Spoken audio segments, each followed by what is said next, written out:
Prof Helmut Aust joining us all the way from Freie Universität in Berlin to share his invaluable insights today. So before we begin, just a few quick housekeeping rules. And the first being, please keep your cameras off and mics muted throughout the session. However, you can unmute your mic and turn on your camera in the Q&A session when it's your turn to speak. Lastly, please note that the session is being recorded and it will be uploaded on our YouTube channel. I will now do a quick rundown of our program for today. Lawrence, maybe if you can share the program so that I can do a quick rundown. Is it visible, Nisha? Yes. I can barely see it, but it's visible.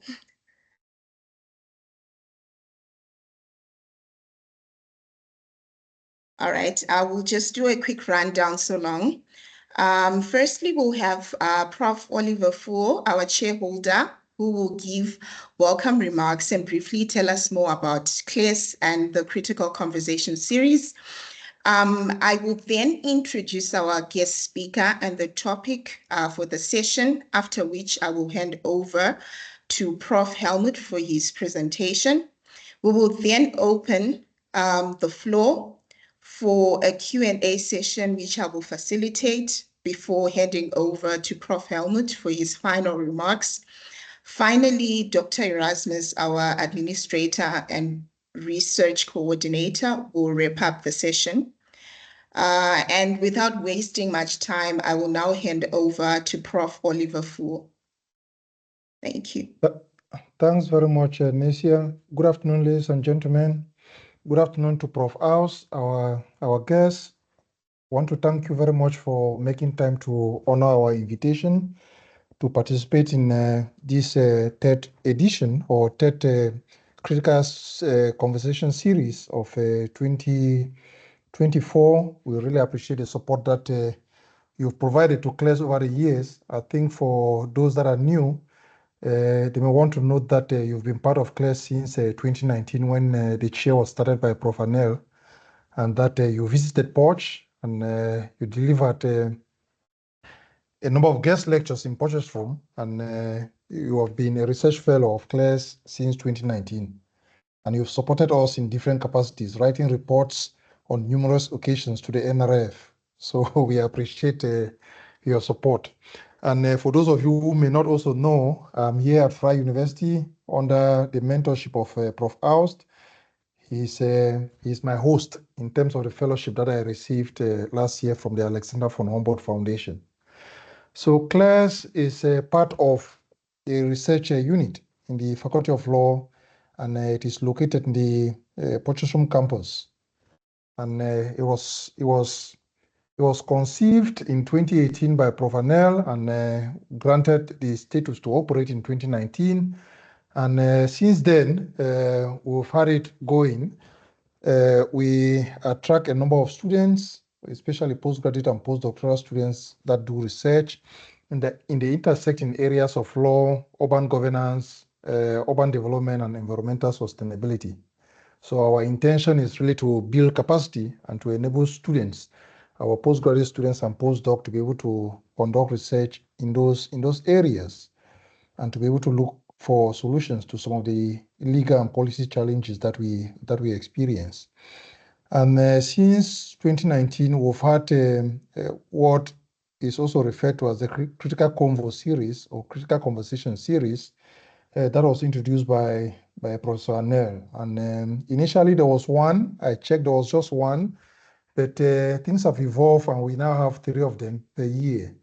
And it is basically an opportunity for us to invite an expert in the intersecting areas of CLES that we work on to be able to deliver a lecture to academics and non-academics or non-academics who are interested in the work that we do, and thereafter we are able to have questions and engage with the presenter. So we had the first one in 2019 in Porch, in the Moot Court Hall or Moot Court venue. And since COVID, we decided to organize things virtually. And we hope that maybe in 2025, if we have money, we can go back to the original format. I think that that is all that I can indicate at the moment. And without much ado, I will ask Nesia to introduce the guest speaker. Thank you, Prof. Wu. It is my pleasure to introduce our distinguished speaker today, Professor Helmut Philipp Aust. Professor Aust is a highly respected scholar in the field of public and international law and serves as a professor of law at Freie Universität, Berlin. In addition to his academic role, he is an associate fellow of the German Council on Foreign Relations, where he contributes to important discussions on international relations and the law. Professor Aust's research interests are wide-ranging, covering areas such as general international law, the intersection between international and domestic law, the use of force, human rights law, and notably the growing influence of cities in international law. He co-chairs the International Law Association's Committee on Urbanisation and International Law Potential and Pitfalls. Among his many influential publications are The Interpretation of International Law by Domestic Courts, another one being Encounters Between Foreign Relations Law and International Law, and his latest work, the Research Handbook on International Law and Domestic Legal Orders. His contributions to the field of law have earned him recognition, notably the 2022 ESIL Collaborative Book Prize for the Research Handbook on International Law and Cities. Today, Professor Aust will be speaking on a topic that is both timely and crucial, which is the urbanization of international law, potential and pitfalls. Please join me in welcoming Professor Helmut Philipp Aust. Professor Aust, the floor is yours. Thank you so much, Nesia, for this very kind and flattering introduction. And also thank you to you and Lawrence and of course Prof Oliver Fu for the kind invitation to be here with you for this critical conversation. As Prof Oliver mentioned, I have a long-standing relationship to CLES and to the Northwest University. I was there in 2019 when CLES was formally launched, and I very vividly remember this wonderful ceremony, and I very much hope that CLES can continue to flourish for a long time, and that the very smooth transition from Prof Arnell to Prof Oliver will carry its fruit in this regard too. Of course, I also very much hope to be able to return to Potchefstroom as soon as possible. I was not just there in 2019, but also on two previous occasions, if I remember correctly, in 2015 and 2016. And I always found it very, very enjoyable in Potch, and also was always very impressed by the academic exchanges we had and how well the law faculty and its research units and CLES in particular are organized. So I very much hope to be back in person at an appropriate time. In the introduction that Nesia gave, she referred to this new committee of the International Law Association on Urbanization and International Law, Potential and Pitfalls.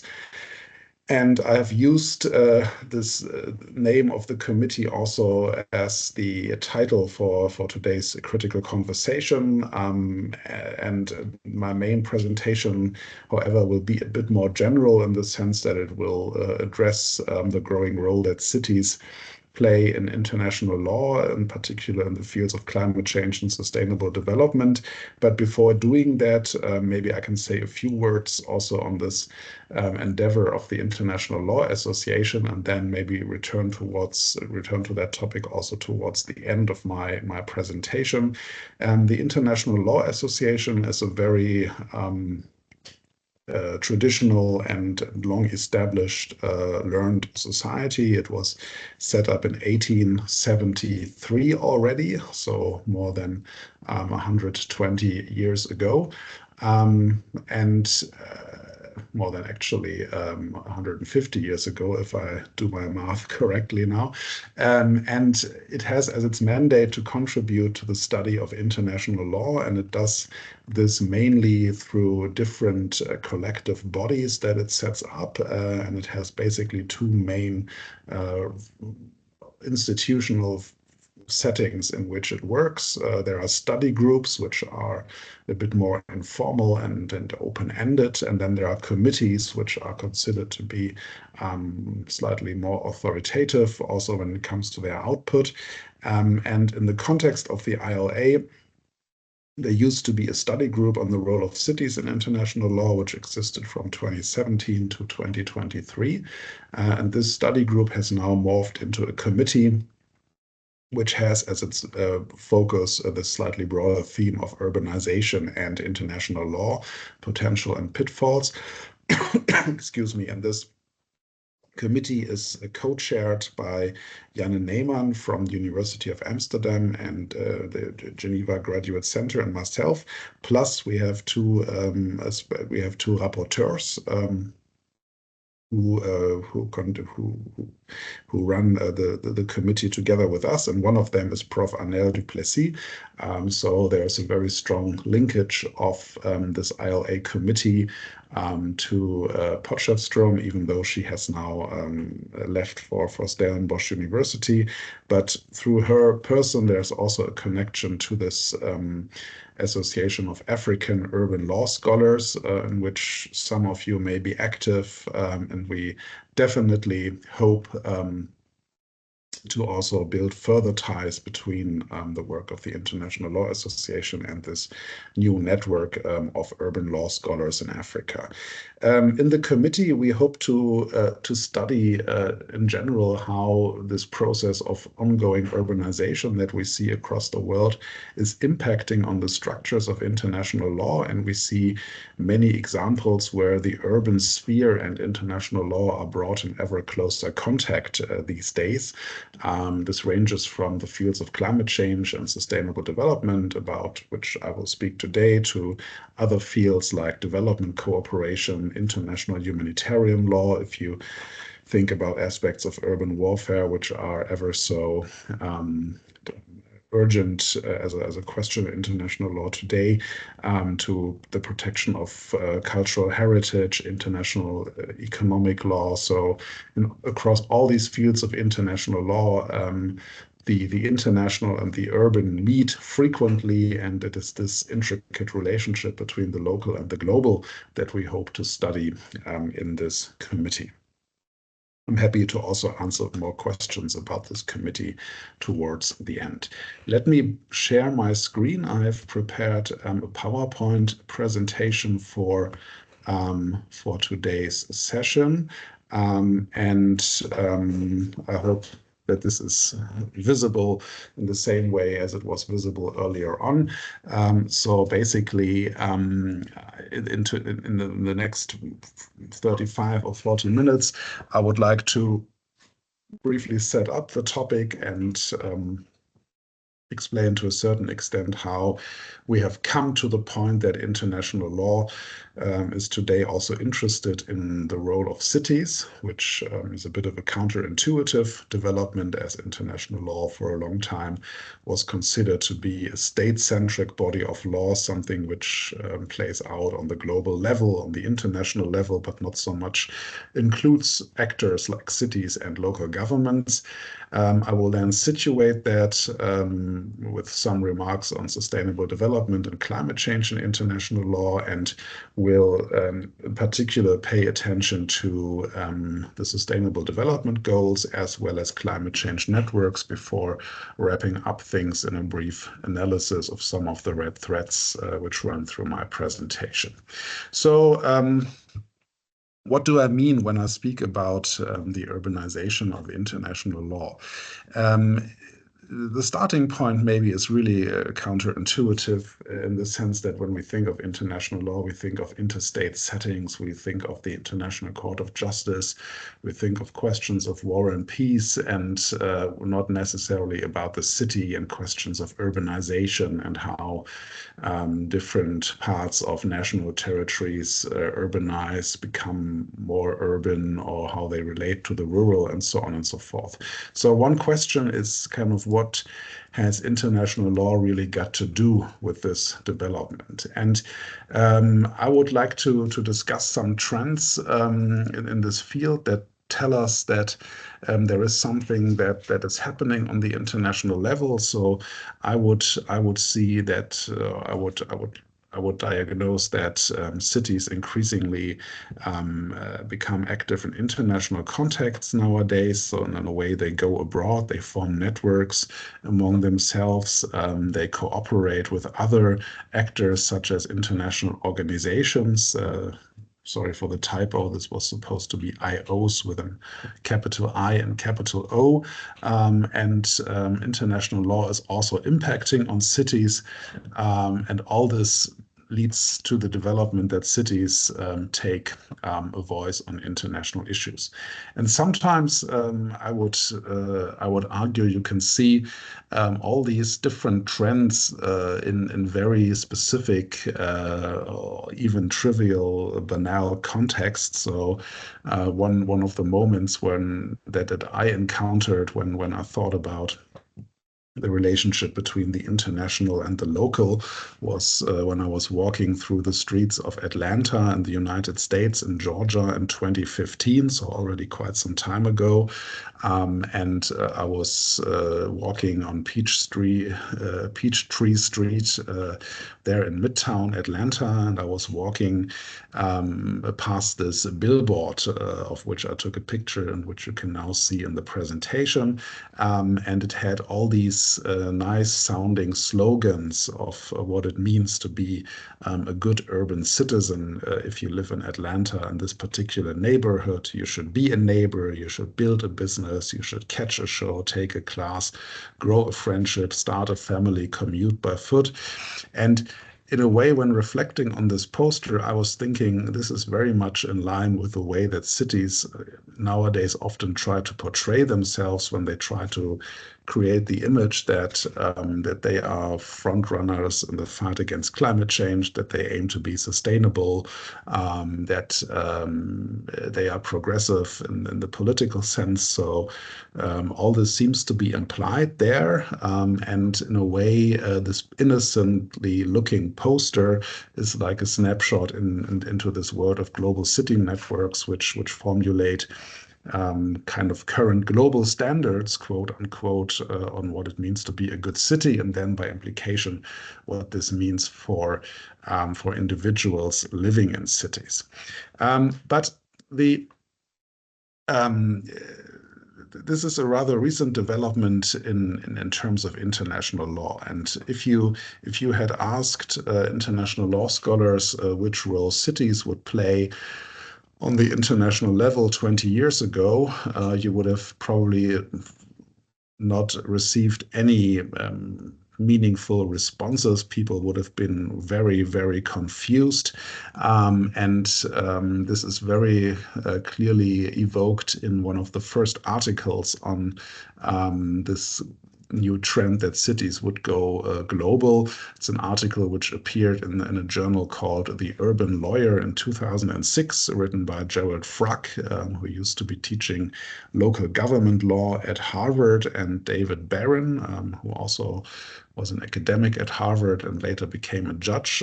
He's now the chief judge at the Court of Appeals for the First Circuit in the United States. And this quote from this article, I think, nicely encapsulates the starting point from which international law has departed, namely that the relationship between a sovereign state and its cities has traditionally been considered an internal domestic matter, the type of issue that is outside the orbit of international law. International law was concerned with sovereign nation states, not the sub-state organs subordinate to them. And this is, in a way, a very traditional understanding of what international law is about. It's another way, variation of what the Permanent Court of International Justice held in a famous decision from 1927, so almost 100 years ago. In this decision, which involved a collision on the high seas, which involved this ship of the SS Lotus, which you see here on this idyllic postcard.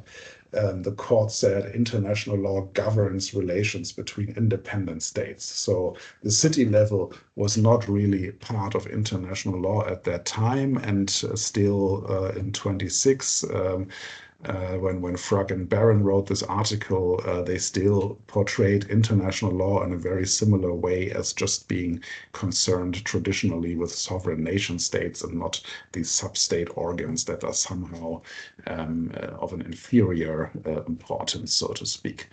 Now, if we look for the role that, or potential roles that cities and local governments then were maybe able to play in international law despite this state-centric orientation of international law, one could maybe refer to something of an indirect role for cities and local governments. And this indirect role can be explained with examples from the law of treaties and the law of state responsibility, to very traditional fields of international law of treaties, in the sense that the Vienna Convention on the Law of Treaties regulates the conditions under which international law is created to a certain extent, and the law of state responsibility deals with the consequences of wrongful acts. And in this latter field, we have a body of norms which is expressed in the articles on the responsibility of states for internationally wrongful acts, a document that the International Law Commission, the ILC, adopted in 2001. And there is a provision, Article 4, which deals with the question what type of conduct is actually attributed to the state. So when do we know if the state has violated its international legal obligations, whether this conduct is actually something which needs to be attributed to the state. Now, this is easy, of course, if it's the central government of a state or parliament or the courts. But what this Article 4, which is representative of customary international law, also says is that whatever position an organ holds in the organization of the state, and whatever its character as an organ of the central government or of a territorial unit of the state, this doesn't matter. The conduct of any state organ shall be considered an act of that state under international law. So in practice, this means that when a local government, a municipality, a mayor, you name it, a representative, an organ of cities and local governments, does not pay attention to the obligations of a state under international law, the state itself is responsible for this wrongful conduct. And accordingly, we can see here that indirectly, even though international law deals with the interstate level, it has already for a longer time also looked inside of the state and said, even if this is a kind of inferior administrative unit, a local government, for instance, this local government can violate international law. But this is kind of an indirect role, and it's also a very passive role in the sense that you would have international obligations impacting on the state, and then everyone on the inside of states has to respect these obligations, of course. But this is not about the city acting internationally, forming networks, leaving the national context behind. It's more about cities being on the receiving end of international law. However, from the 1990s onwards, there was a growing awareness that there was more to cities than just mere second rank or less important categories of public administration, but that some cities in particular would actually play significant roles on the international level. And this is very much associated with the writings of one scholar, Saskia Sassen, whom you see here on the slide. She is a sociologist by training, and she published an enormously influential book, first in the early 1990s. It was then later on published in further editions. And this book has, as you can see on the screen, the title, The Global City. New York, London, Tokyo were her 3 case studies. And with this book, Saskia Sassen very much made the claim that under the economic conditions of the post-Cold War era, cities of this caliber would become increasingly detached from the national context in which they operated. And she got to this analysis also from the vantage point of the professionals working in these cities, who would also increasingly feel detached from national contexts. They would rather see themselves as part of a global class of people working in the finance industry, for instance. And then the book offered a very fine-grained analysis in a sociological way about these particular types of people and the industries in which they were working. But with this book, this notion of the global city was in the world, and it kind of took on a life of its own, in the sense that a lot of people started to think about what it means to excuse me, what it means to have this growing global dimension of what many cities in the world do. And this is for instance also the book which got me thinking about the potential legal aspects of this development, that cities would no longer just be administrative units within a state, but that you could see more and more cases where cities would leave these national contexts behind. This triggered further articles very much at the same time that Jerry Frog and Dave Barron wrote their articles. So another formative piece from that era was written by Yisha Blank, Localism and the New Global Order, and then really a debate took off rather slowly, but step by step, which increasingly took note of this new phenomenon that cities would act internationally. Now, today's lecture is supposed to focus on climate change and sustainable development, as these are 2 fields which are close to the research interests of you colleagues working in CLES. And so before coming to the specific city-related aspects, I thought it might be useful to briefly say a few words on the more general normative environment in which these activities of cities take place. So allow me to say a few words about the notions of sustainable development and climate change and international law in general.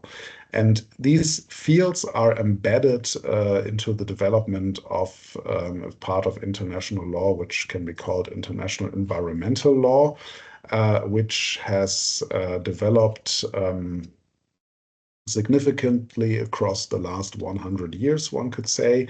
And the general trajectory of the development of this field is that it started out very early as almost kind of a field of international neighbor law, in the sense that states, just like neighbors living in adjacent houses, would complain about undue environmental impacts of activities in the neighboring state.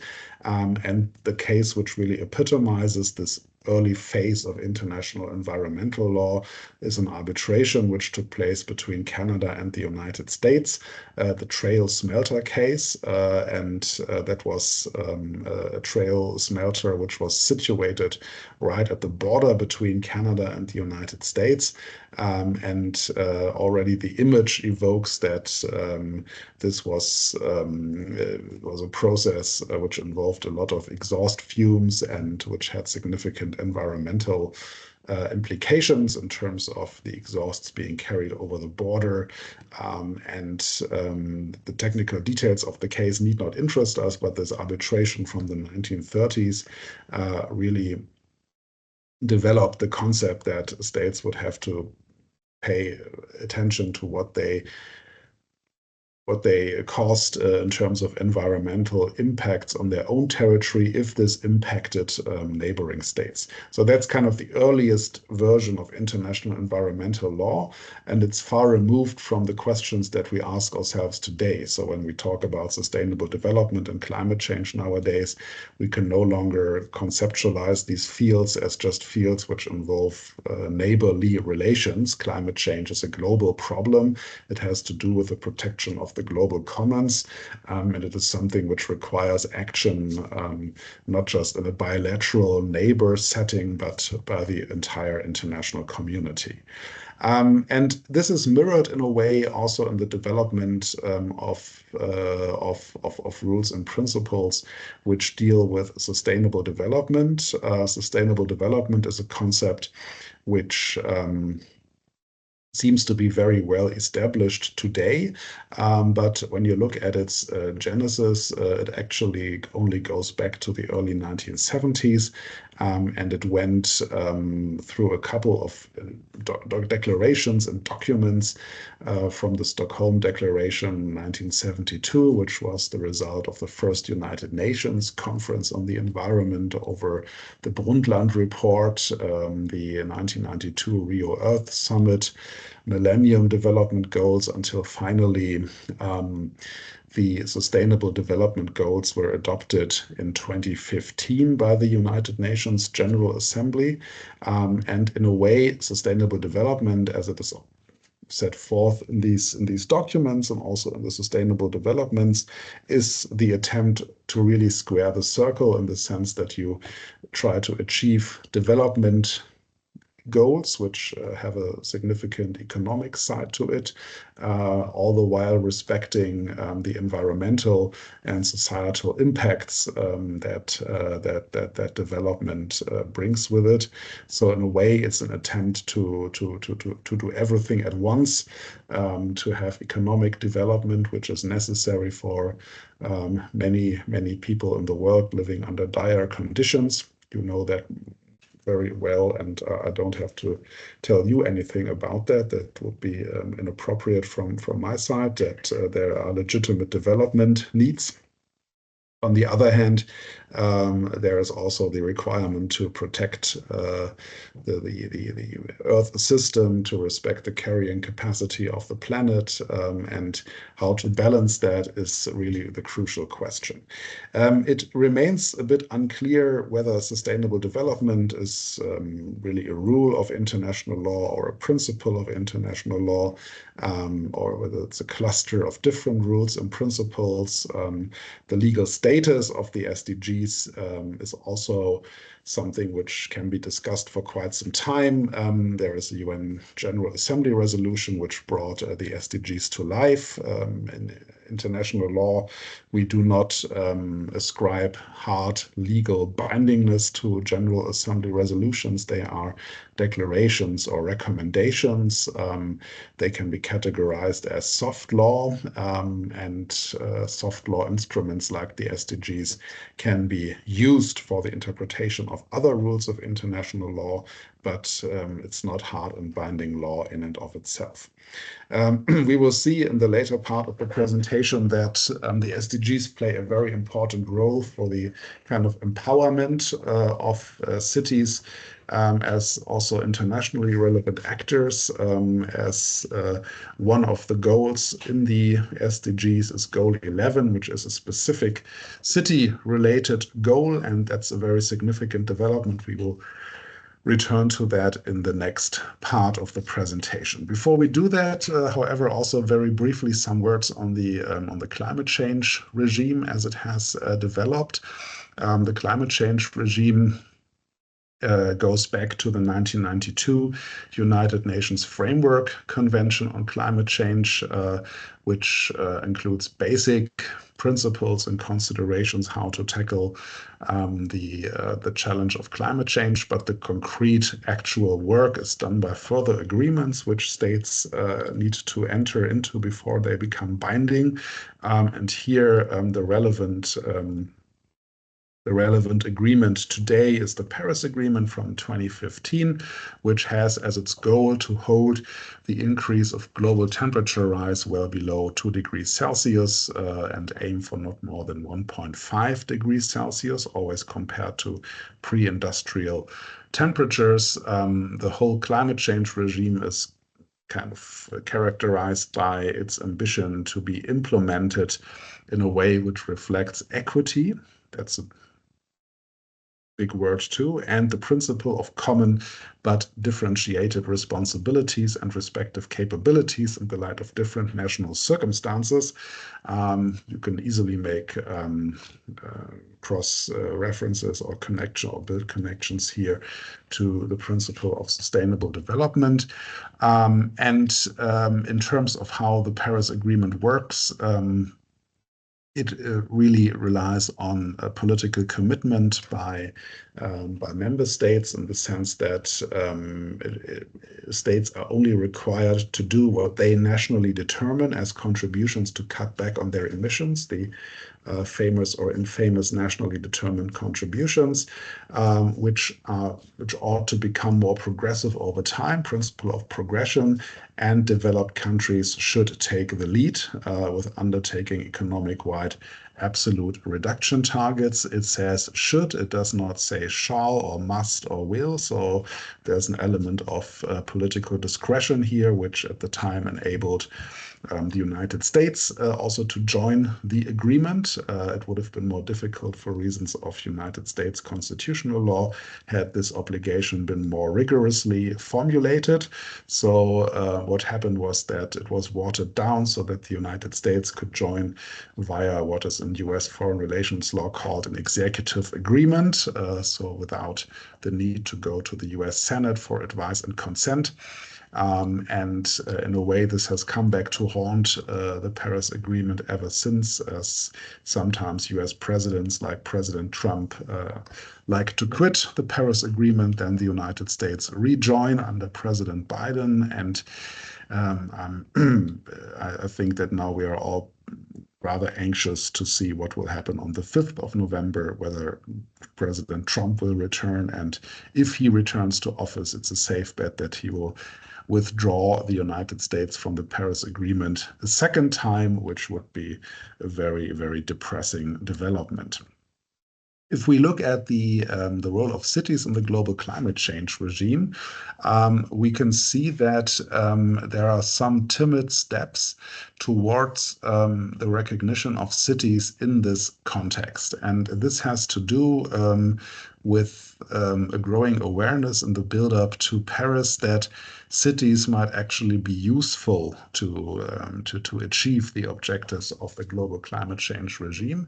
And so in the COP decision, COP is the abbreviation for Conference of the Parties, which adopted the Paris Agreement. There you find a provision, for instance, in the preamble that regional and international cooperation should be mobilized in order to make it stronger and more ambitious, and so on and so forth. And this requires actions from all parties and non-party stakeholders. And then you see that cities and subnational authorities are referenced. So basically this means that for the Paris Agreement to flourish, we need the subnational level. This is also seen in other parts of the COP decision, and also with respect to the issue of adaptation to climate change, you find a specific reference to the local subnational dimensions of that obligation in the Paris Agreement itself, Article 7, paragraph 2, so references to the local level there. All this indicates that there is some movement in the global climate change regime towards recognizing that states cannot go it alone, that they need support from the subnational level. Now let's turn to the more specific city-related aspects, and that is SDG 11, Sustainable Development Goal 11, which, as you recall, was, as the other SDGs, adopted in 2015.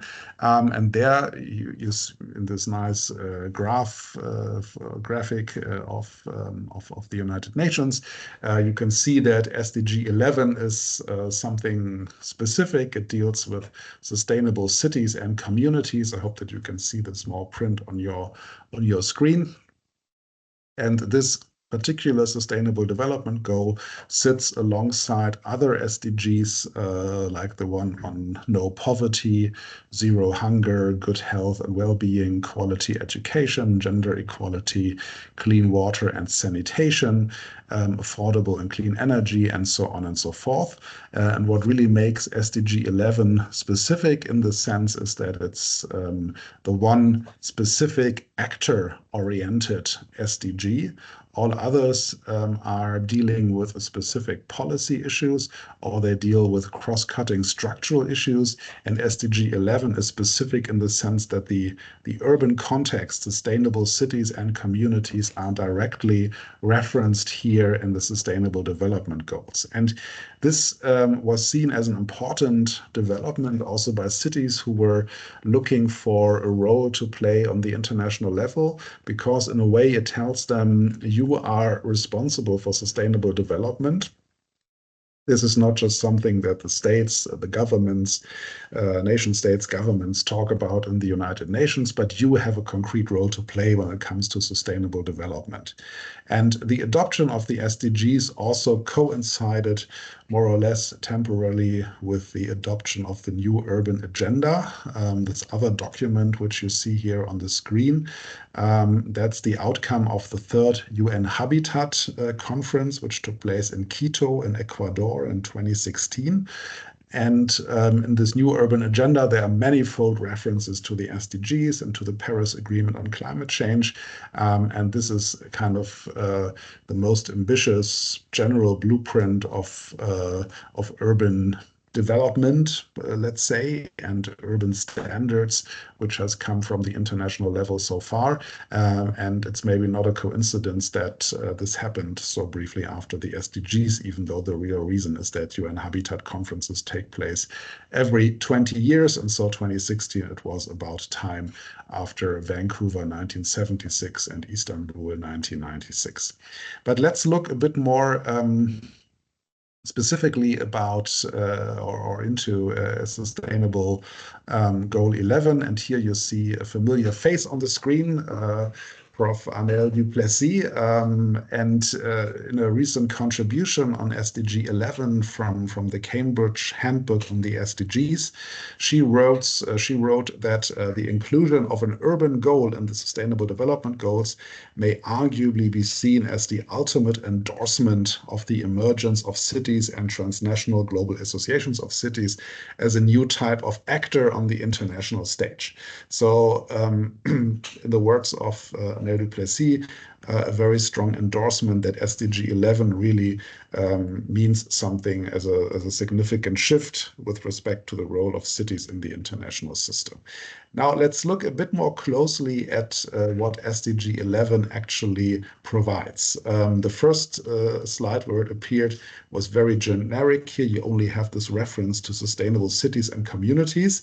This sounds very vague, of course, but then you find more meat, so to speak, when you look more at the text of SDG 11. There it says the goal is to make cities and human settlements inclusive, safe, resilient, and sustainable by 2030. And the way the SDGs are organized is that you have the goal, which is this formulation here right on the top of the page, and then you have substantive targets with respect to specific policy areas and issues where this target is fleshed out in more detail.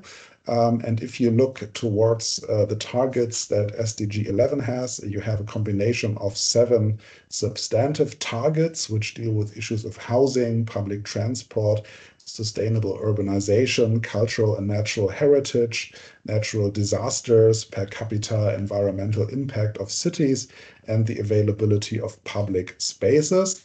And you also have some other targets which I would describe as implementation-related targets, and namely these deal with strengthening planning, they deal with climate resilience and the Sendai framework for disasters.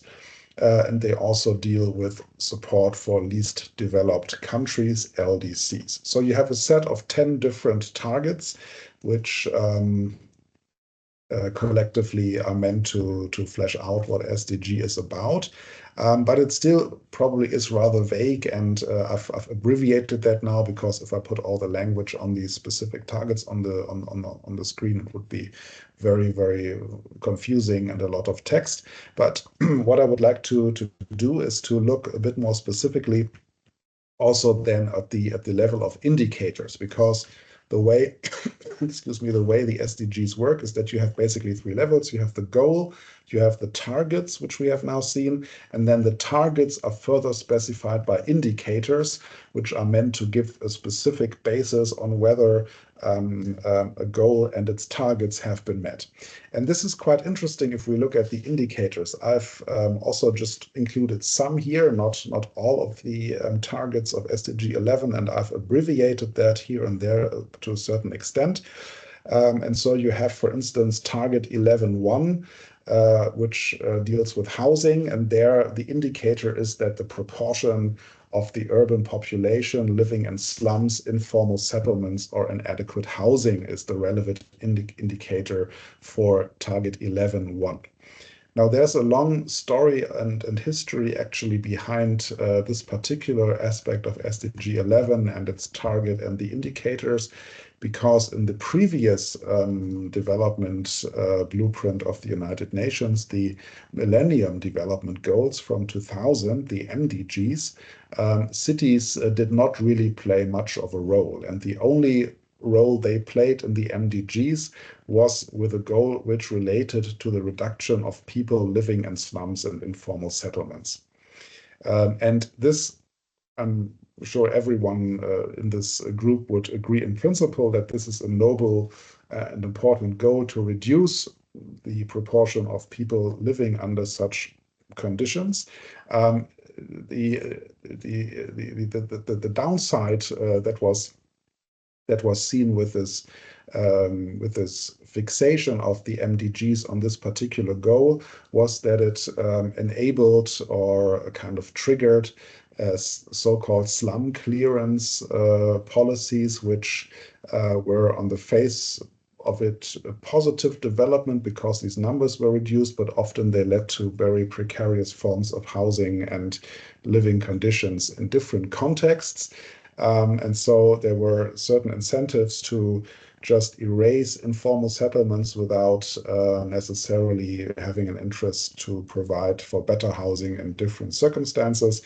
I'm saying this in a very cautious way because I'm acutely aware of the huge challenges that South Africa has when it comes to target 11.1 and to the indicator and the proportion of the urban population living in slums and informal settlements. I told you I was in South Africa a couple of times in Potchefstroom. I was the last time in the country, I was in the Western Cape province this year in August, and the situation is very, very vivid, of course, and I would be interested in hearing more from you in the Q&A about these issues than in me continuing to lecture on something about which you all know much more than I do.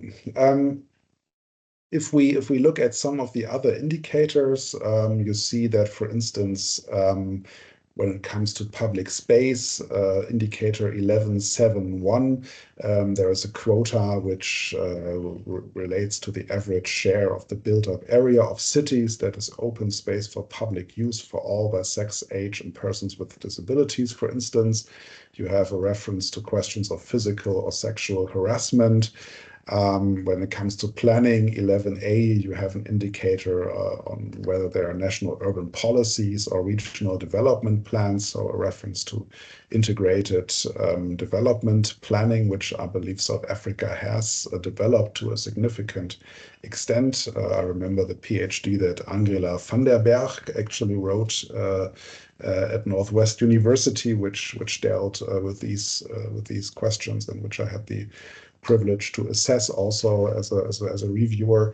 You have local disaster risk reduction strategies appearing, and you have also, and this is a bit depressing when you remember what target 11C was, you have some targets for which there are no indicators. And it's a bit difficult not to become cynical in this regard, because 11C was the target support for least developed countries.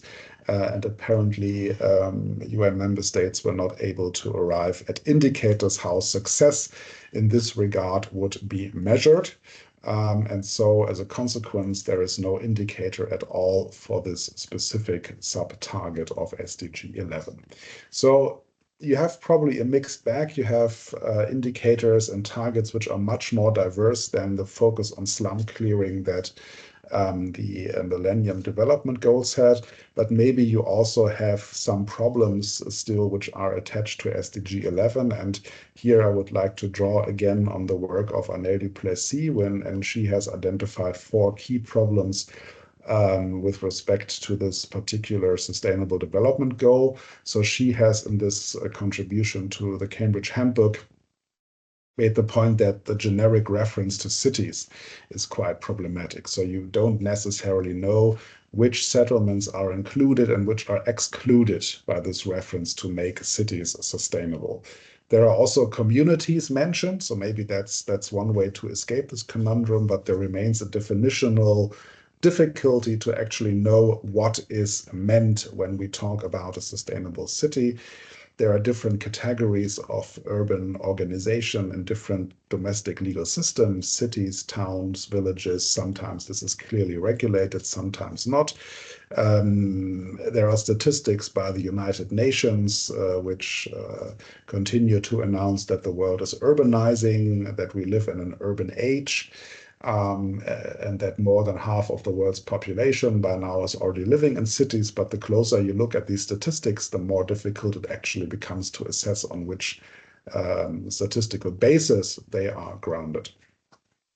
Then, second point identified by Annelle du Plessis, the basket ground level. Well, this is her expression of urban issues would not be addressed. So governance at the local level, finance, public procurement. This is the topic that Prof Oliver is at the moment working on here at Freie Universität Berlin, and where he conveyed an important workshop with experts from South Africa and a number of other countries recently here in Berlin.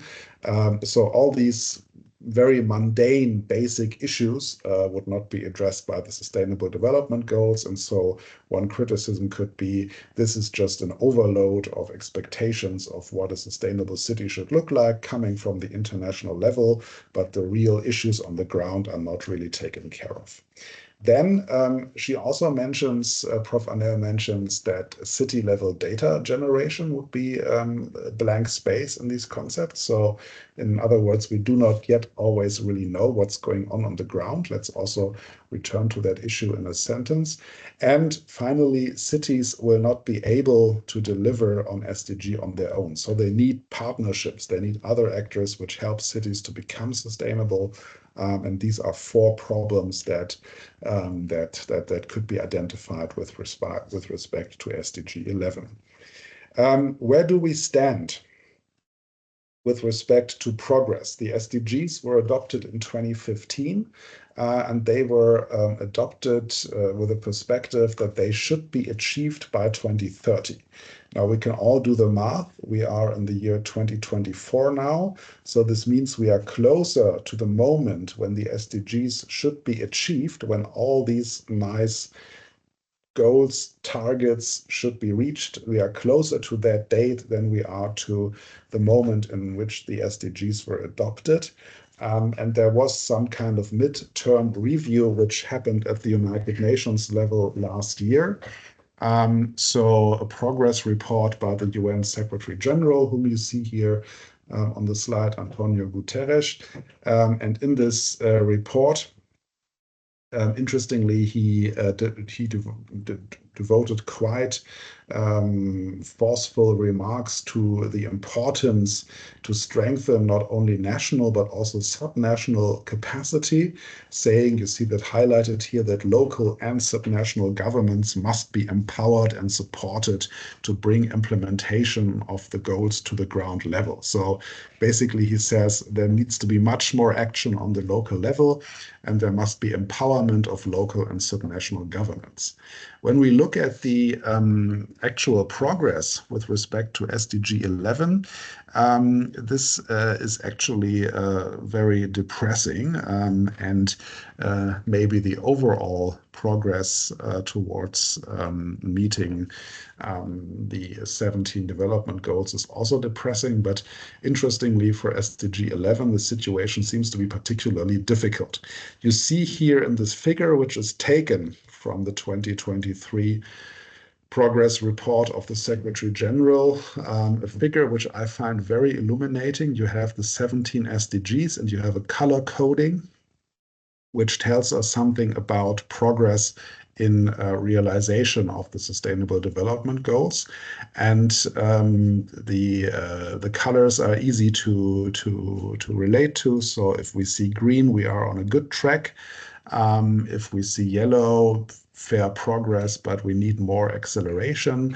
If we see red, there's clearly something wrong. It says stagnation or regression. And the gray part is actually highly interesting because it says there is insufficient data to actually assess whether progress towards realization of the SDGs is really there.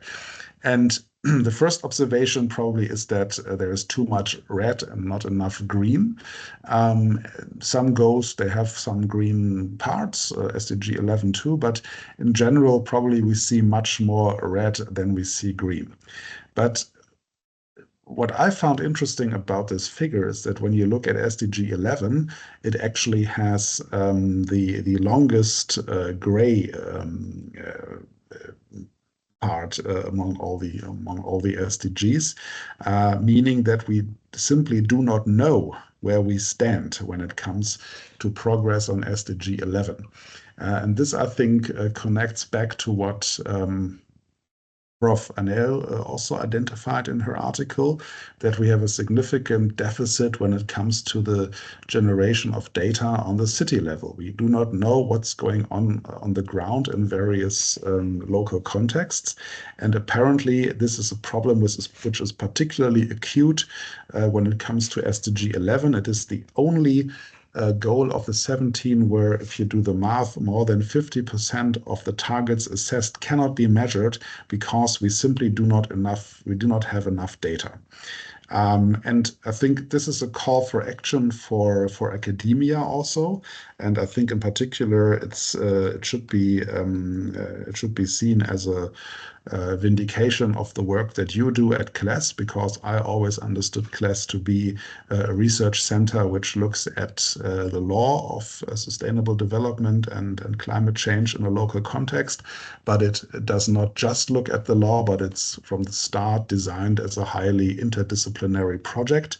I think one task which is given to us as scholars in this field is to reach out to other disciplines and to try to find ways to make data on sustainable development at the local level more known, to bring that out more in the open, so that this situation where we cannot even really measure what's going on will improve over time. So much on cities and sustainable development, and with that I would like to shift to the second kind of set of examples, which looks at climate change networks in which cities engage. And here again we can see that this is very well structured in the work by Arnel du Plessis. It's still the same article, and it says syllabus here, but I think I did not provide you with this article. Maybe I can share it with you afterwards so that you can also read up on these developments there. And Arnel du Plessis makes a couple of points here, that cities are, for various reasons, particularly well positioned to also engage in the fight against climate change.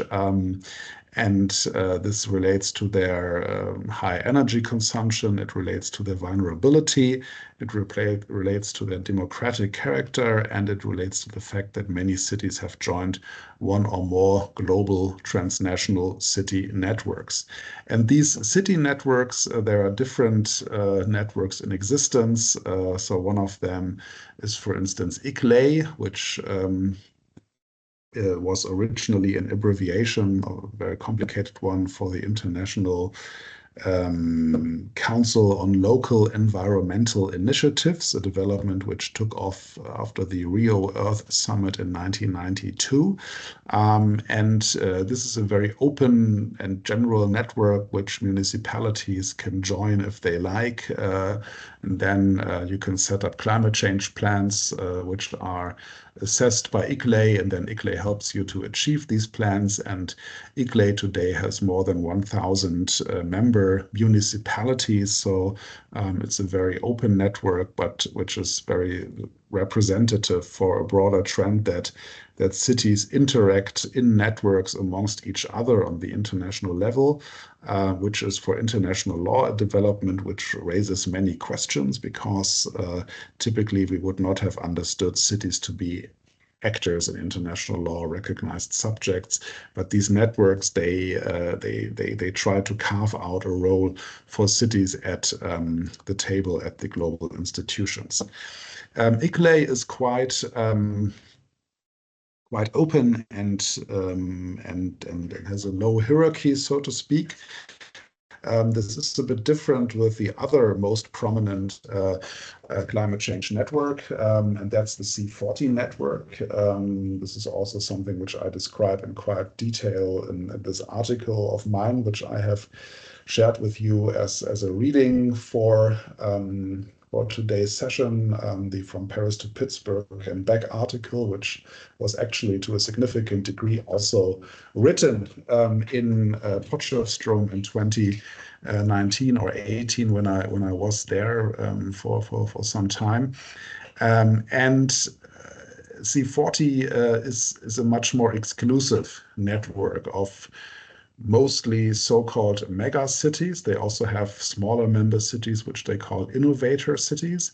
And originally, at around the year 2010, it was set up as C20 to mimic, so to speak, the G20 format from the interstate world for cities, with the idea that particularly important cities would join forces.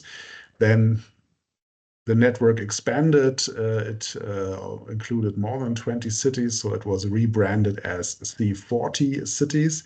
Today it has about 100 member cities, so the name is no longer changed because C40s is now established as a household name in the climate change context. And here the ambition is to be more impactful, because it mostly connects these important large cities. And for instance, you can see and for the African continent that Cape Town is referenced here as an example also with respect to water system efficiency improvements. But it's not just Cape Town, which is a member of C40. Joburg, for instance, is also a member of the C40 network, and I believe Port Elizabeth is also a member, but I would have to look that up again. C40 is also quite, or has become quite influential because it has developed some partnerships with more established actors on the international level. And one of these partnerships is shown, or can be shown, with reference to a memorandum of understanding that C40 entered into with the World Bank, or formerly as it is called, the International Bank for Reconstruction and Development. And this agreement was concluded in 2011. So to offer the World Bank access to the important work that C40 was doing in the climate change context, so that the World Bank, when it would fund projects in urban contexts, could have a better sense of how these projects impact on sustainable development and climate change. And in return, so to speak, C40 got a privileged access. You can see it here on the slide, a one-window access to World Bank group support, where the World Bank intended to offer special access to capacity building and technical assistance programs and funding initiatives to C40 cities. So you have a trade-off here where some particularly influential cities all of a sudden begin to shape potentially the practice of the World Bank, an established international organization, and thereby contribute through their practices to the formulation of global standards when it comes to climate change in the urban context. And this is then the favor is returned by the World Bank with special access to funding. And I think this is one moment where international lawyers should take notice, because for a long time, we were able to ignore all these developments. And when CLES formed networks, for instance, for public international lawyers, it's always easy to say this is not relevant under law, this is just politics, it has no legal binding force. We need not worry about that development. This is completely outside of the realm of our interest. But when you look at developments like this partnership between the World Bank and C40, you can still say this is not hard binding international law. It's a memorandum of understanding, but still it becomes less plausible to just state that this is not relevant for lawyers. This is about access to generation of standards, so almost to a form of lawmaking. It has to do with the distribution of funds by an important and influential international donor. Certain cities are all of a sudden privileged in contrast to other cities. So it's about inclusion and exclusion. So there seems to be more kind of legal relevance to this partnership. And this shows how gradually cities and their networks have managed to get a foot into the door when it comes to international legal processes. At the same time, really a lot of action is going on when it comes to integrating cities further into the UN climate change regime. One effort which was brought about in this context is the so-called NASCAR platform, Non-State Actor Zone for Climate Action, an interesting database which you can also go to on the internet. You have the link there, and I recommend to do that also if you want to get a sense what is actually happening in my specific country, in my context, what are city initiatives when it comes to climate change. And you can see here on this map that there is really quite an interesting spread of initiatives really across the entire world with some regional variation. But as such, this non-state actor zone for climate action records action by more than 11,000 cities around the globe. So it is really a global development, even though there are some question marks. For instance, when you look at Russia, you see that there are 3 actions recorded, Mongolia 1, and then China 13. So this is not it's not a phenomenon which is spread evenly across the globe. you can see 13 in South Africa. So I would say this is quite significant, especially when you compare the population of South Africa with China or Russia. I mean, 13 to 3 is more impressive anyway, but also 13 initiatives in South Africa as compared to 13 for the People's Republic of China. This is quite a marked contrast. So maybe this is also something to make use of for your own work, your research, if you want to get a sense how these lofty ideals of the UN climate change regime are actually localized by cities and municipalities around the globe. I'm slowly coming towards the end of my presentation, and I believe this is also now the time frame that was more or less suggested. And I would just like to highlight 5 points towards the end to summarize, but maybe also to add another analytical level to the points that I've made. And the first general point is to reaffirm that international law is no longer just state-centric. We have other actors, including cities and subnational governments, which are part of international legal processes today.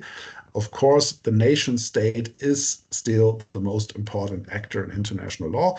Without the nation state, also other actors cannot do a lot, but international law is not anymore this closed field where just states interact and other actors do not play a role. The growing role of cities, second point, is most marked in the fields of climate change, governance, and sustainable development. This is really where we have a lot of practice, and cities have become very, very visible and active. And this is, I would say, the result of a dual process, which brings together, on the one hand, a bottom-up development and a top-down development. And in a way, they meet. And this is what bolsters the role of cities in the international system at the moment. So the bottom-up dynamic is that cities form networks. They go about in cooperative behavior. They leave behind their national context. So from the bottom up, local governments move to the international level. And then at the same time, we have a growing amount of recognition from established actors in the international legal system that this is a meaningful development. We have that in the form of SDG 11, which says specifically for sustainable development, we have to think about cities. We see that in these timid forms of recognition in the climate change regime when it comes to the COP decisions and the text of the Paris Agreement. But beyond that, in the practice, when we have the NASCA, this non-state actor zone, we have the Secretary General expressing that cities need to be strengthened. So in a way, the established actors, also the World Bank, they increasingly give legitimacy to what cities are doing, and this is also doing something with the law. I'm not saying that in international law we now have a consensus that cities and subnational actors are recognized subjects in international law, but we are moving into that direction, and this is spurred by this bottom-up and top-down process at the same time. And we should be realistic at the same time, fourth point.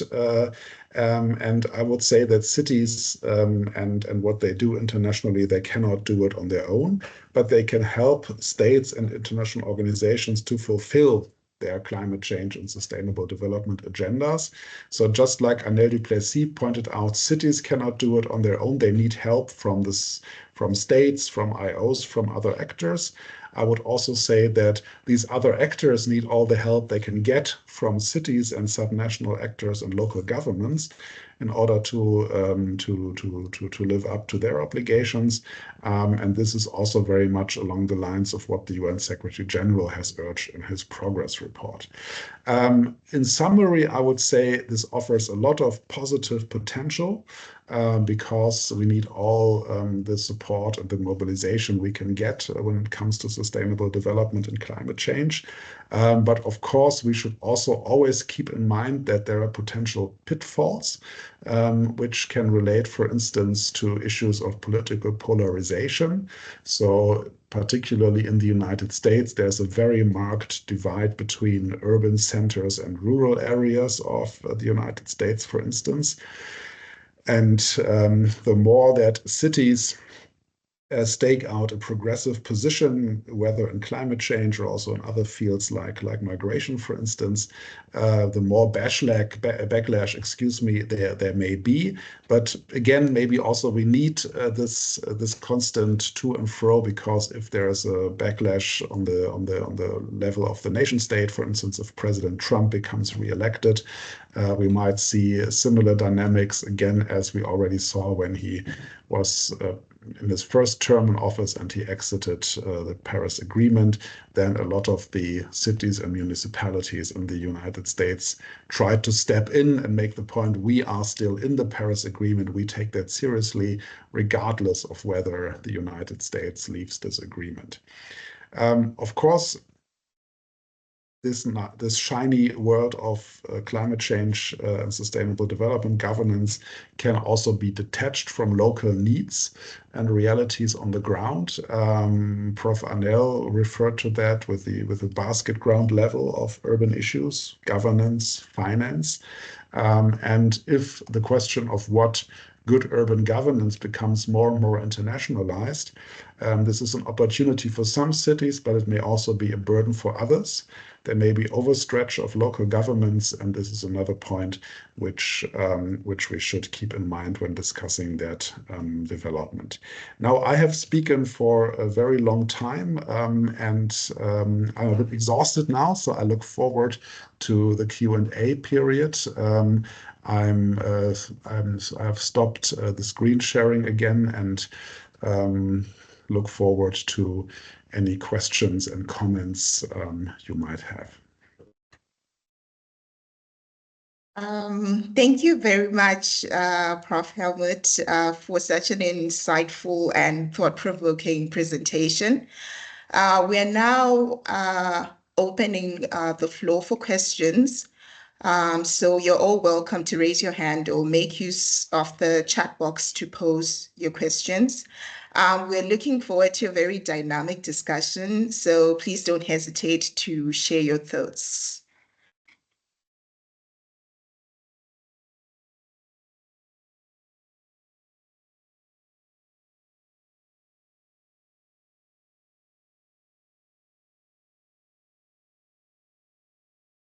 Hi, Nesia, All right. if you don't mind. Okay, sure. Lawrence, you're welcome to pose your question.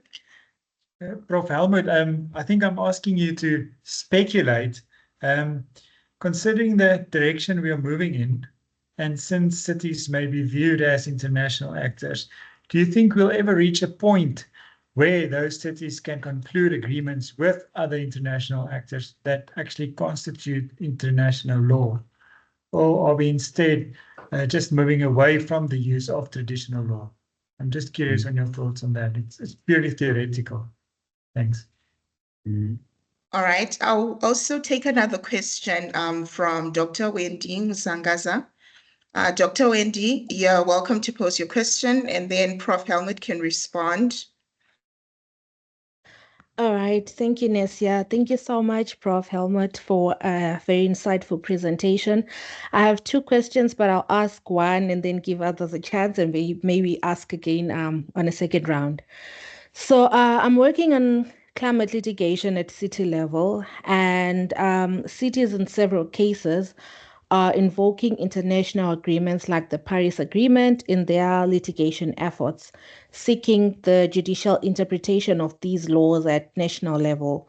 For example, in the Grand Synth case in France, the court rejected Grand Synth's claim that the Paris Agreement has direct effects, but said that it must be considered in interpreting national law.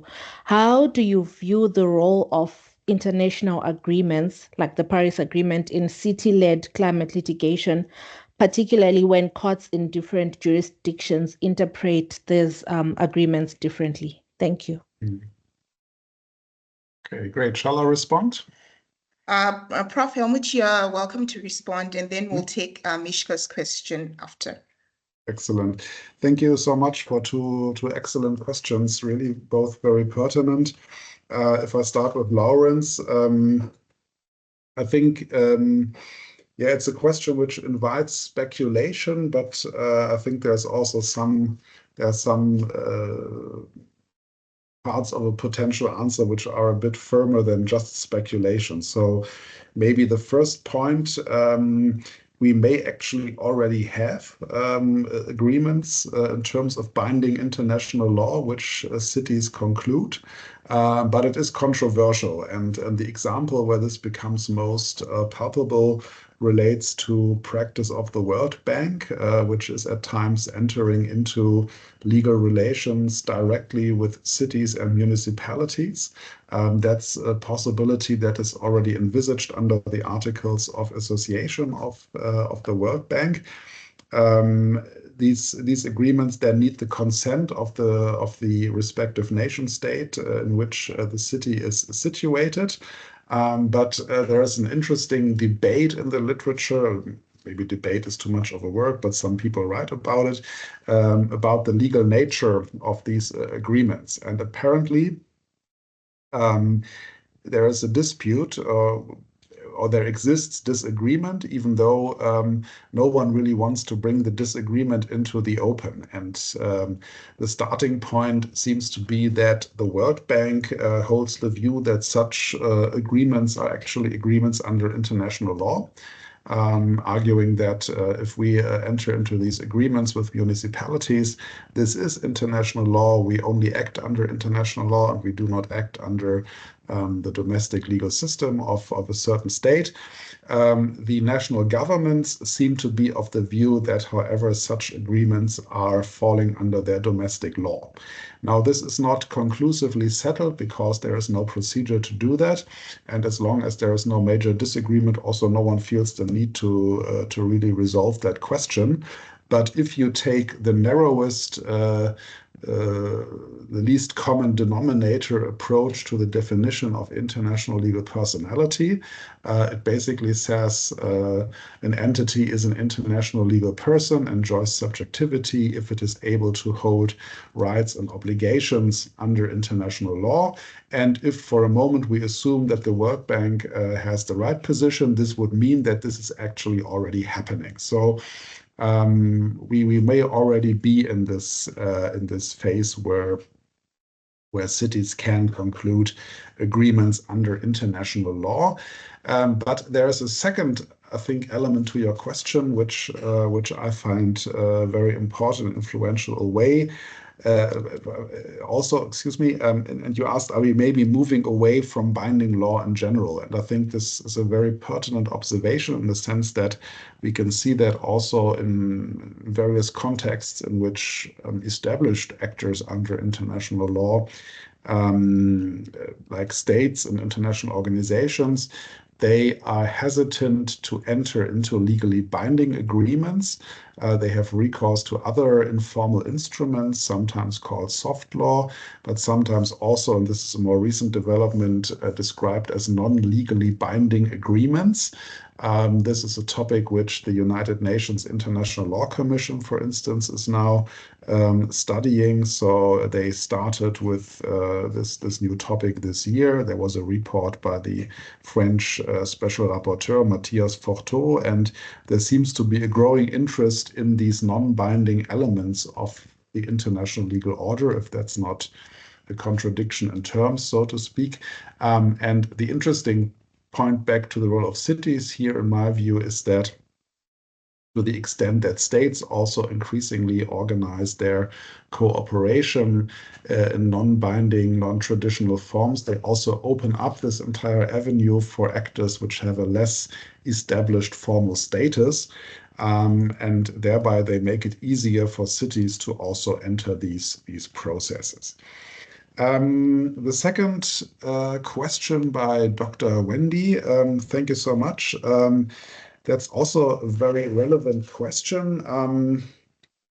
I would say it very much depends on the domestic legal system of a given state.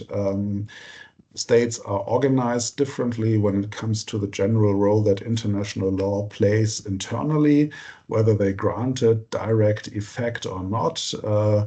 Strictly dualist systems have more difficulties in this regard than moderately dualist systems or even monist systems. But even when you, in general, provide for the possibility of direct effect of international agreements within the domestic legal system, the Paris Agreement is probably a special case because many domestic courts have tests for the self-executing character of international law provisions, which then deal with the degree of precision of the obligation, can be applied directly so that courts can really apply it.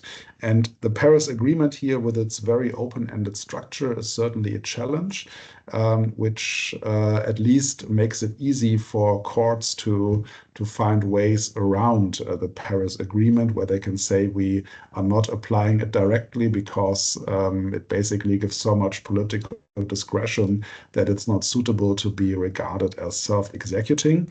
That said, and I think this is also what you implied in your question, the French courts also said even if we don't give direct effect, then it needs to be taken into account when we interpret our French law.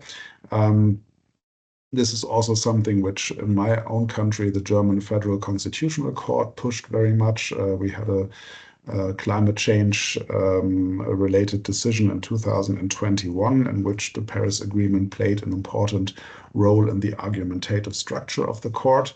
And from what I've learned over the years about South African constitutional law, I would assume that this requirement to be as friendly and open towards international law as possible, to take international law into account when also adjudicating cases in South African law, would also militate very much for an obligation to take the Paris Agreement into account in domestic South African contexts.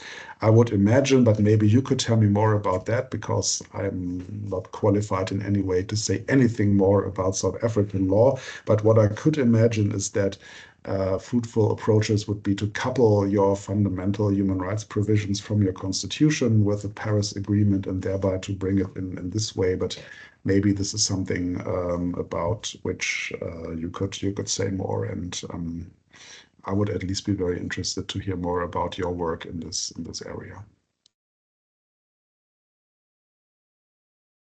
All right, Prof. Helmut, thank you. I would now like to invoke my powers as the Q&A facilitator to pose my question, and then we can go to Mishka. Then, Prof, you can respond. I just noted down the question while I was reading the articles that you had sent us. So given the historical resistance from states to cities gaining a formal role in global governance, how do you think cities can navigate the tension between acting independently on issues such as climate change while remaining subject to their respective national legal frameworks? Mm-hmm.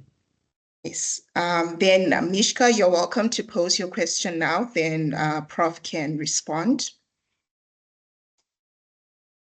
Okay, thank you, Wendy. And thank you, Prof. Helmut, for that wonderful and insightful presentation. My question might now be a little bit moot, since it kind of relates to what Lawrence has already asked.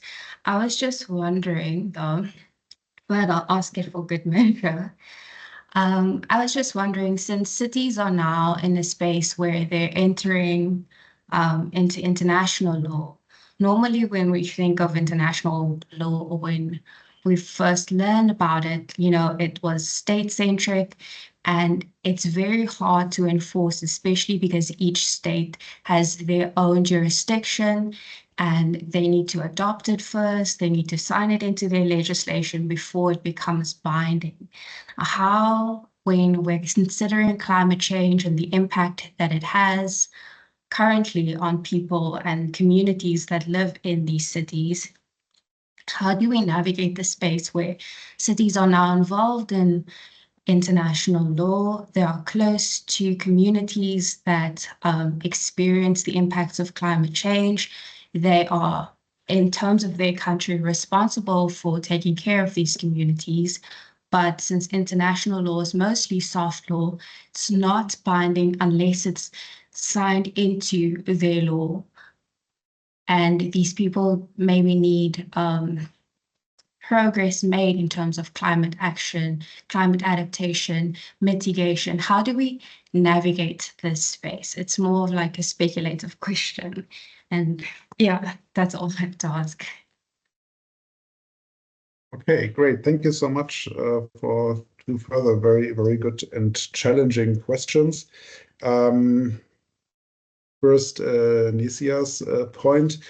I think that this tension will probably not go away, but that in different political and institutional contexts, the tension can play out in different ways. So now, for the last decades, I believe that this international literature on cities as international actors, it was very much driven by writers from the global north and from a set of democratic states. And in this literature, what cities do is often portrayed in very idealistic terms. So we have this hope that cities can bring something, for instance, to the climate change context that their respective nation state cannot do, or that when it comes to the field of migration and human rights, that cities would be more welcoming to migrants or more progressive on human rights policies, and that cities would, in a way, get away with staking out these independent political claims, which set them apart from their respective national government, and that this would be a positive process. And that was very much the assumption which was underlying a lot of this literature. Now, in other parts of the world, this can, of course, also play out differently. And there is a beginning stream of literature also in English, which I find very interesting on the role of Chinese cities, for instance, and the role that they play as part of the Belt and Road Initiative, this big development project and economic cooperation project that China is suggesting, also as a model to implement the Sustainable Development Goals, by the way. So it's not an unrelated project to the topic of today's session. And there are some writings from colleagues from China who very much also say, look, we should forget about this Western framing that cities are independent actors who can stake out a role which is different from the respective national policy. We should think about how Chinese cities, when they participate in these processes, can further Chinese national interests. And that's a very different model, of course, at least on a superficial level. Now, if you would be a hardcore Marxist thinker, you would probably say, well, Western writers just tricked themselves into believing that these cities would be independent in their role and they would just fulfill a certain role which is owed to the general political economy and the supervening structure of capitalism. Maybe, maybe not. But what I want to say is how we look at independence and control by the national government depends on political context. It depends on your theoretical, ideological worldview. And it also depends on maybe mundane issues of pragmatism and practicalities.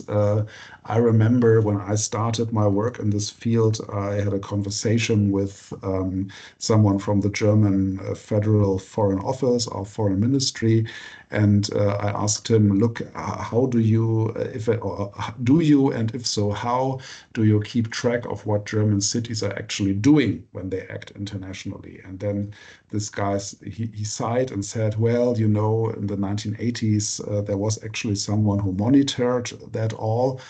We had lots of issues at the time with contacts with the communist East and certain revolutionary forces in Latin America. And in the Cold War context, this was always politically awkward, but there was not so much going on that we lost track. We had a clear overview. And nowadays, this field of practice is just so burgeoning that we can't keep track of all these different developments. And this is someone from the German Federal Foreign Ministry, which is in comparison rather well staffed. So sometimes states lack the resources also to control what their cities do.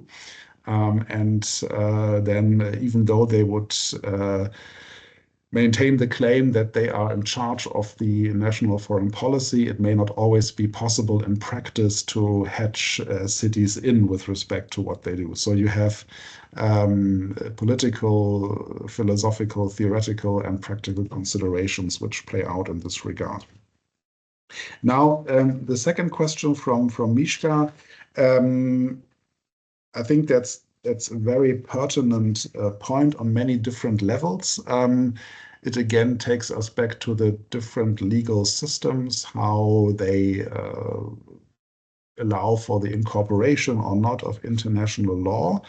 And I would say there are always at least two levels to this question. So we have the formal level, or how international law is really then brought to the internal sphere. If there's implementing legislation, for instance, that's this one level, but the other level is maybe more ideational, and even if it's not formally implemented, it can still play a role because it informs decision makers. It may also offer cities, local governments, but also social movements, argumentative resources to which they can refer to when they want to support policies that they adopt.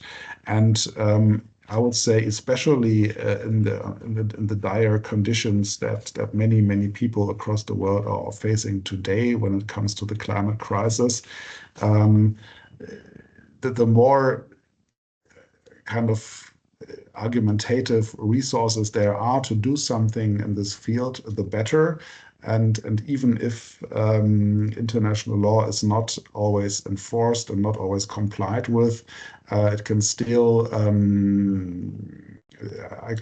it can still play a role for accompanying political processes. I'm not sure whether I was terribly clear now, but I hope to have brought across my point. Yeah.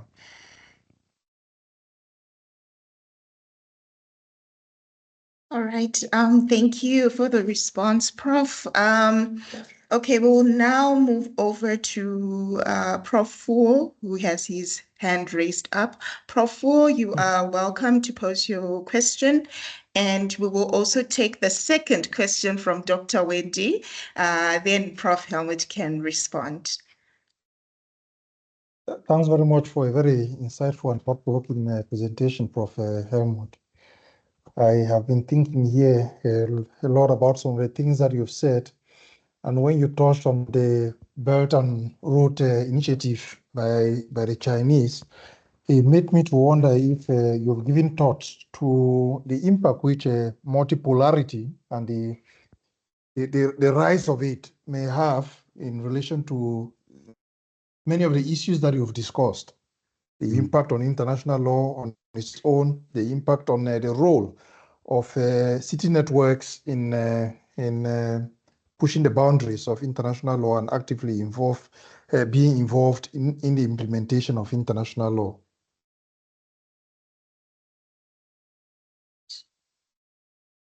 All right. Thank you, Prof. Dr. Wendy, you can pose your second question. And then Prof. Helmut can respond.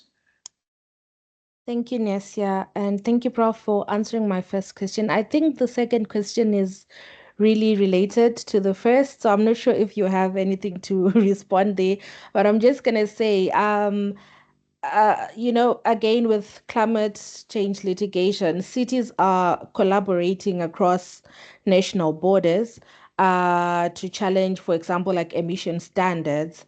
And, they are using and invoking international law to challenge the multi-level governance system at international court level. So I think my question would again go back to the role of, international law in maybe supporting or enabling such cases. And I'm asking this specifically in the context of Africa, where we are sort of lagging behind in terms of climate litigation, to say, like, is it something that maybe international law can help in enabling more cases like this, or even these transnational city coalitions to become like a common thing in Africa? Yeah, I think that is my question. Thank you very much. Thank you, Thank Dr. you. Wendy. Prof, you're welcome to respond. Thank you so much for two further excellent questions.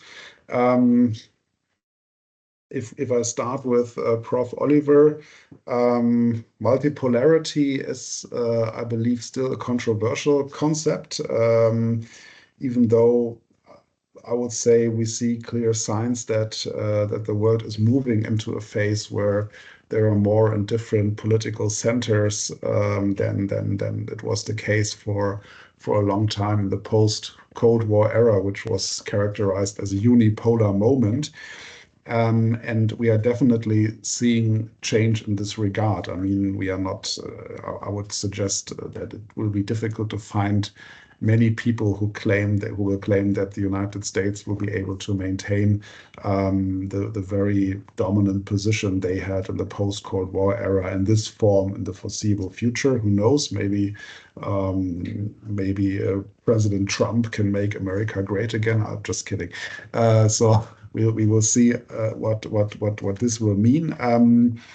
But the interesting point, I believe, in this regard is, and this is an argument that that a political scientist called Simon Curtis has made very prominently in his work, is that this emergence of the ideal of the global city was tied to a certain geopolitical and economic situation. And that was the situation in which the United States was very powerful, and in which a certain neoliberal form of economic ordering prevailed.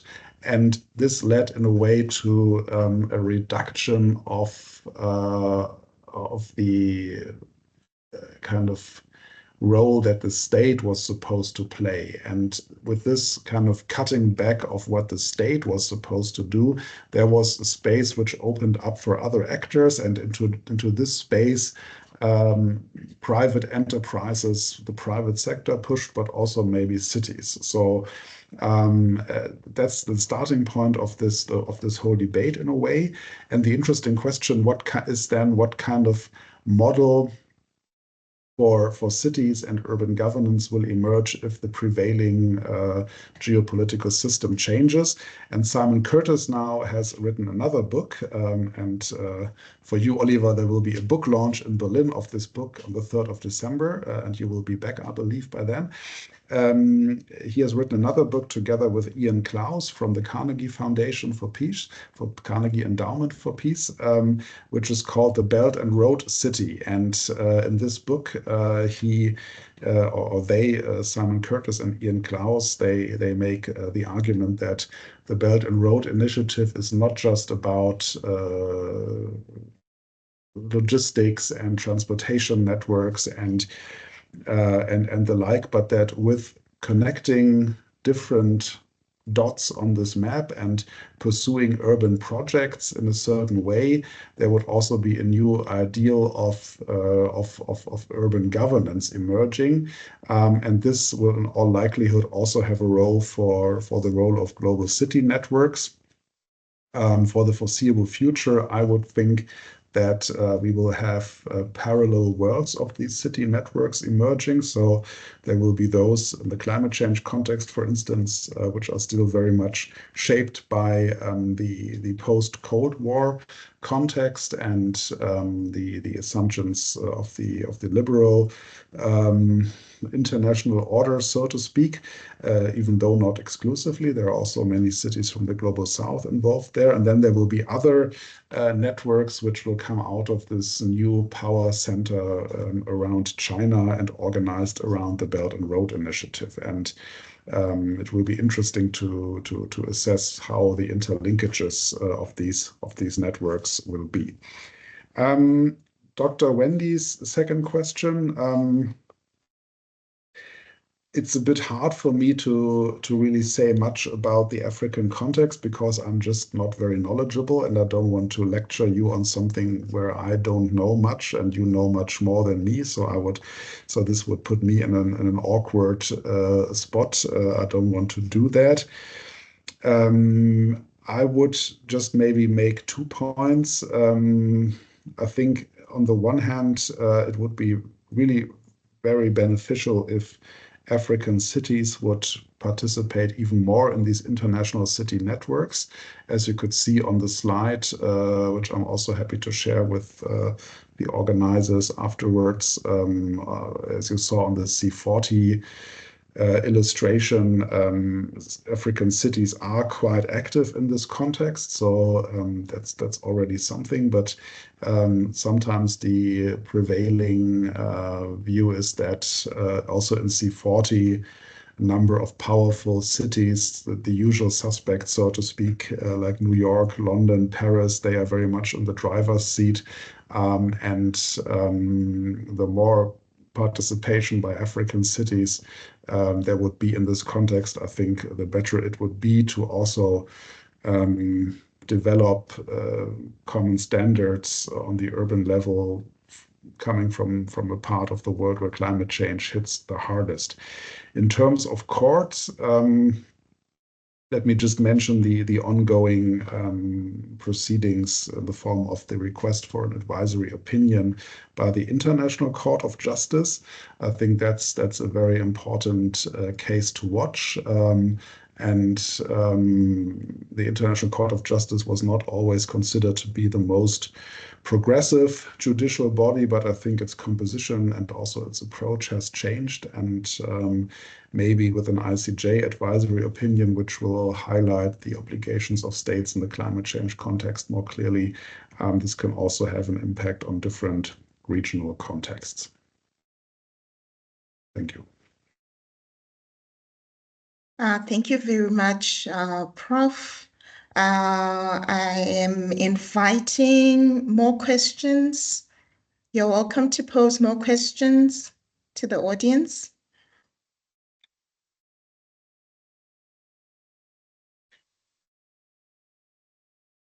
Any more questions?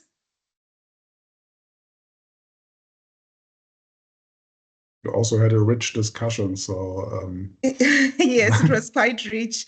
All right. I don't know, Prof, if you have any final inputs or final remarks that you would like to make before we move on to wrap up the session.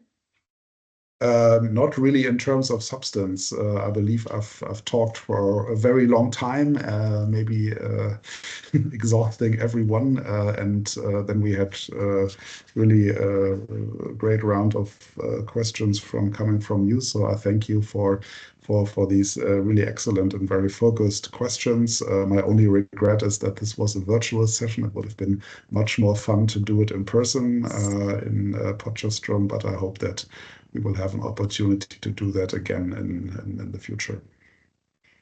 All right. Thank you, Prof. Prof. Fu, would you like to say something? Just to thank Prof. Helmut once more again for his presentation, and I want to promise that we will certainly do everything that we can to make sure that he visits Poch and presents to us in Poch, and also to be able to interact with us face to face in the near future.